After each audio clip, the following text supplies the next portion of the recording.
ನೀವು ಯಾವಾಗಲೂ ಹೇಳ್ತೀರಾ ಬಿರಾದರ್ ನೋಡಿ ನಾನು ಆ ಆ್ಯಕ್ಟಿಂಗ್ ಆ ಪಾತ್ರ ನನಗೆ ಬರಬೇಕು ಇದೆಲ್ಲ.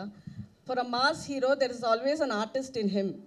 ಕಲಾವಿದರಾಗಿ ನಿಮಗೆ ಈ ರೋಲ್ ತುಂಬ ಸ್ಯಾಟಿಸ್ಫ್ಯಾಕ್ಷನ್ ಅಂತ ಕೇಳಕ್ಕೆ. ಒಂದೇನಂದರೆ ಯಾವತ್ತು ಆ್ಯಕ್ಚುಲಿ ಹಸುತಾನೇ ಇರುತ್ತೆ ಅಮ್ಮ. ಬೆಳಗ್ಗೆ ತಿಂಡಿ ತಿಂತಿರ್ತೀವಿ ಅಂದ್ಬಿಟ್ಟು ಮಧ್ಯಾಹ್ನ ರಾತ್ರಿ ಬಿಟ್ಬಿಡ್ತೀವಮ್ಮ. ಅದ್ರ ಮಧ್ಯದಲ್ಲಿ ಯಾರು ಸ್ನ್ಯಾಕ್ಸ್ ಕೊಟ್ಟರು ತಿಂತೀವಮ್ಮ. ಸೊ ಆ ಥರ ಏನೇ ಆದರೂ ನನಗೆ ಬೇಕು ಅಂತಲೇ ಅದು ಏನು ಮಾಡೋಕ್ಕಾಗಲ್ಲ. ಒಂಥರ ಒಳಗಡೆ ಅದೊಂದು ಏನು ಅರ್ಜನಕ್ಕಲ್ಲ, ಅದೊಂಥರ ಅಸೂಯೆ ಅದು. ಅಯ್ಯೋ ಅಲ್ಲಿಗೆ ಹೋಗ್ಬಿಡ್ತಲ್ಲ, ಅಯ್ಯೋ ಇಲ್ಲಿಗೆ ಹೋಗ್ಬಿಡ್ತಲ್ಲ, ಅದು ಒಳಗಡೆ ಅಷ್ಟೇ. ಬಟ್ ಅವ್ರು ಮಾಡ್ಬೇಕಾದ್ರೆ ಖುಷಿ ಆಗೋದಲ್ಲ ಮ್ಯಾಮ್. ಸೊ ಹಂಗೆ. What you have to say for the people waiting outside now?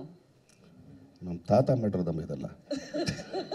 ಇಲ್ಲಮ್ಮ ಆ್ಯಕ್ಚುಲಿ ಒಂದು ಸಿನಿಮಾ ನಾನು ಅದನ್ನೇ ಇವತ್ತು ಸಕ್ಸಸ್ ಮೀಟ್ ಅಂದ ತಕ್ಷಣ ನಾವೆಲ್ಲ ಕಾಲರ್ ಎತ್ಕೊಂಡೆ ಗೆಲ್ಸಿದಮ್ಮ.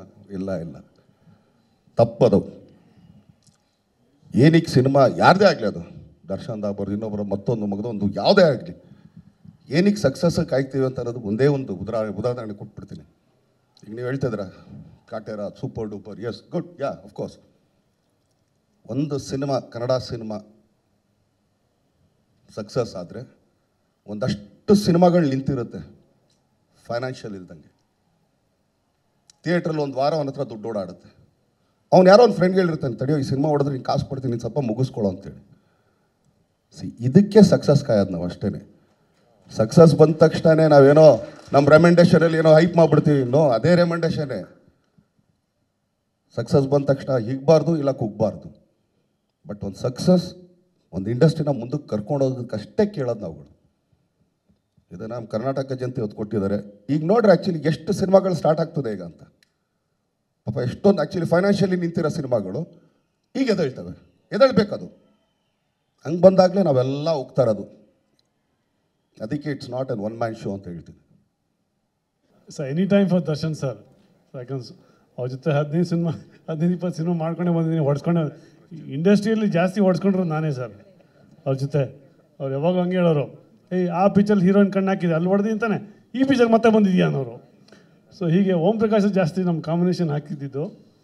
ಸೊ ಹೀಗಾಗಿ ಅವ್ರ ಜೊತೆ ನಾನು ಕಥೆನೇ ಕೇಳೋಕ್ಕೆ ಹೋಗಲ್ಲ, ಏನು ಕೇಳೋಕ್ಕೆ ಹೋಗಲ್ಲ. ದರ್ಶನ್ ಸರ್ ಸಿನಿಮಾ ಅಂದರೆ ಕಣ್ಣು ಮುಚ್ಕೊಂಡು ಹೋಗ್ಕೊಂಡ್ಬಿಡ್ತೀನಿ. ಅದು ಎಂಥ ಪಾತ್ರ, ಏನು ಕೆಟ್ಟದ್ದು ಒಳ್ಳೇದು ಏನು ನೋಡೋಕ್ಕೆ ಹೋಗಲ್ಲ. ಸೊ ಅವ್ರ ಜೊತೆ ಕೆಲಸ ಮಾಡೋಕ್ಕೆ ಭಾರಿ ಖುಷಿ ನನಗೆ. ಅಂದರೆ ವೆರಿ ಫ್ರೆಂಡ್ಲಿ, ತುಂಬ ಖುಷಿ ಆಗುತ್ತೆ ನನಗೆ. ಎಷ್ಟೋ ಭಾಳ ಎಲ್ಲ ಹೀರೋಗಳ ಜೊತೆ ಮಾಡಿದ್ದೀನಿ, ಬಟ್ ಇವ್ರ ಜೊತೆ ಮಾಡೋ ಖುಷಿನೇ ಬೇರೆ ಸರ್. ಆಮೇಲೆ ಕಲಿಯೋದು ತುಂಬ ಇದೆ ಸರ್ ಅವ್ರ ಹತ್ರ. ಈಗಲೇ ನೋಡೋರು ಮಾತಾಡೋದು ನಾನು ಕಲಿತಾ ಇದ್ದೀನಿ, ಅವ್ರನ್ನ ಫಾಲೋ ಮಾಡ್ತಾನೆ ಇರ್ತೀನಿ ಸರ್. ಆಮೇಲೆ ಈ ಪಾತ್ರ ನನಗೆ ಲೈಫ್ ಕೊಟ್ಟಿದ್ದು ತರುಣ್ ಸರ್. ನಾನು ಆವಾಗಲೇ ಹೇಳ್ದಂಗೆ ಸುಮಾರು ಪಿಕ್ಚರ್ ಈ ಕ್ಲೀನ್ ಶೇವಲ್ಲಿ ಮಾಡಿಕೊಂಡು ವಿಲನ್ನು ಹಿಂಗೆ ಮಾಡ್ತಾಯಿದ್ದೆ, ಹೀರೋ ಹಿಂಗೆ ಮಾಡ್ತಾಯಿದ್ದೆ, ಇನ್ಸ್ಪೆಕ್ಟರ್ ಪಾತ್ರ ಮಾಡ್ಕೊಂಡೇ ಬರ್ತಾಯಿದ್ದೆ. ಎಲ್ಲೋ ಒಂದು ಚೇಂಜ್ ಓವರ್ ನನಗೂ ಅನಿಸ್ತಾ ಇತ್ತು. ಬಟ್ ಆ ಚೇಂಜ್ ಓವರ್ ನನಗಿಂತ ಫಸ್ಟ್ ಇವ್ರಿಗೆ ಅನಿಸ್ತು.